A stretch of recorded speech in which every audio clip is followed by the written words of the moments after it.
Di ara mga part, mag-un-on na po tag-ulo sa isda, no? Kay perting lami agyod ning inununan, ambot nga no bagyod nga. Sa tanang klaseng sudan, usa sa pinakapaborito magyod nako ning inununan. Unya ganahan akong ununan mga part kining ulo sa dagkong isda, kay lami kaayo ni hamoy-hamoyan. Tanawa ra, nagasigapang mata sa kalabas ni ana, no? Bag-o pag yun na natong na palit dito sa merkado sa Maasin City, ang pinakahinlo nga merkado sa tibuok Southern Leyte. Hala larga.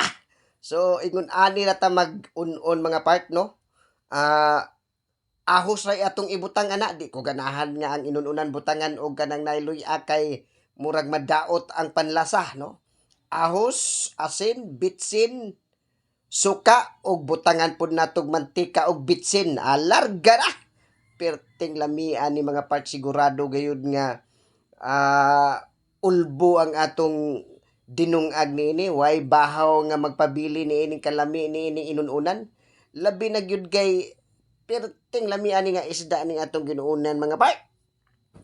Hala, wisik-wisiki hutdan ang usang pakiti nga bitsin aron nga lami gyud ang atong pagkaon ni ana, ipog mantika nga gikan sa lana sa kulukoy.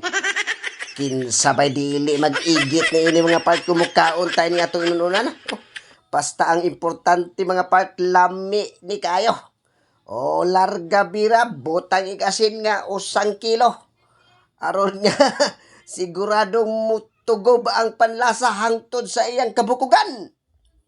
Pastilan kalami nga mga part. O di ara mga part, naluto na aroy. Kinsa may dili makaingon nga kining tanan kalipay.